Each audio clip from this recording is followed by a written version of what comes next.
There is no Epstein without Wexner. Do we know what happens next for Wexner? He just testified this week. Do we know anything about what next week or the following look like? Does he have further testimony that we can expect?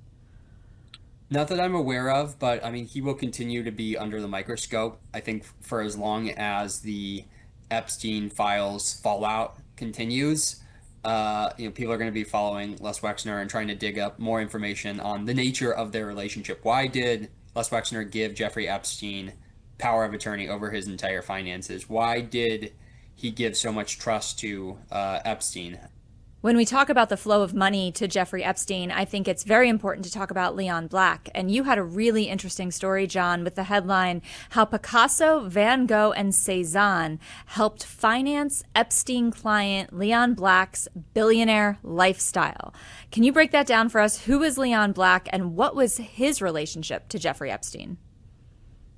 Leon Black is a private equity billionaire. He founded Apollo Global Management and was its largest individual shareholder. Uh, he and Epstein met in the 1990s. The two became friends. And, in 2008, Jeffrey Epstein pleads guilty to counts of prostitution and procuring a minor in Florida, is on house arrest. And, while he's trying to restore and rehabilitate his reputation in the 2010s, Epstein and Black rekindle their relationship. The Epstein Files show that the two were close and were often getting drinks, getting dinner together, getting breakfast together around this time. And between 2012 and 2017, Epstein and Black enter into a formal business relationship together in which Epstein is advising Black, who is becoming wealthier all the time. His firm Apollo had just gone public in 2011. He's sitting on a massive multi-billion-dollar fortune. And Black hires Epstein as a tax and estate planning advisor, somebody to work with folks in Black's own family office to not just help manage money, but to devise creative ways to grow his fortune. So, for example, Epstein was involved in helping to collateralize Leon Black's massive art collection in order to take on hundreds of $1 millions of debt, so he could, avoid selling capital gains taxes on this tremendous art collection that Leon Black has built up over decades. He's really used that uh, as a piggy bank in a way to get loans from banks, and Epstein kind of helped with that. Epstein helped advise on various estate planning matters.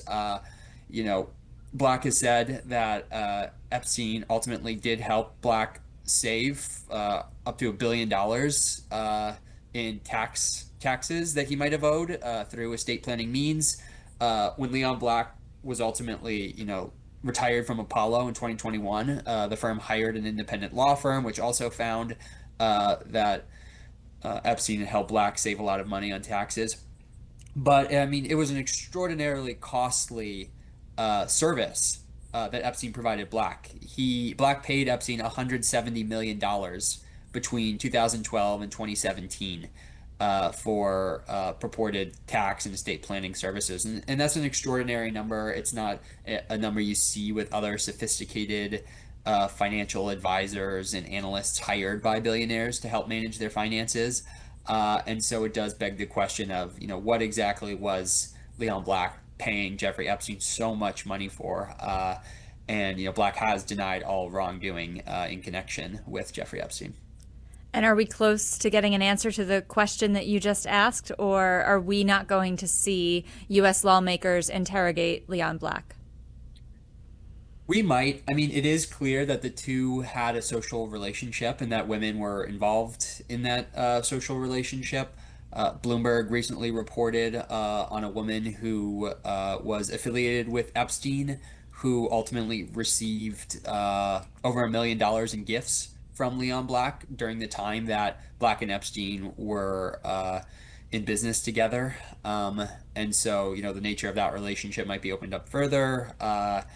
You know, Leon Black has a lot to answer for. He has denied all wrongdoing, but his money really helped sustain Jeffrey Epstein from 2012 to 2017. He was Epstein's primary client, bankrolling his advisory and tax business. And during this time, we know, according to lawsuits, documents, that Epstein continued to operate a sex trafficking network. He was no longer focused on minors, but he was essentially importing women from Europe through modeling agencies and through contacts to sort of be a part of this trafficking network. And that dozens and dozens of women were abused during this time. Leon Black has claimed to not have knowledge of, Epstein's activities here, and that he, did not participate in any wrongdoing in connection to Epstein. But the two were close friends, and it does raise some questions.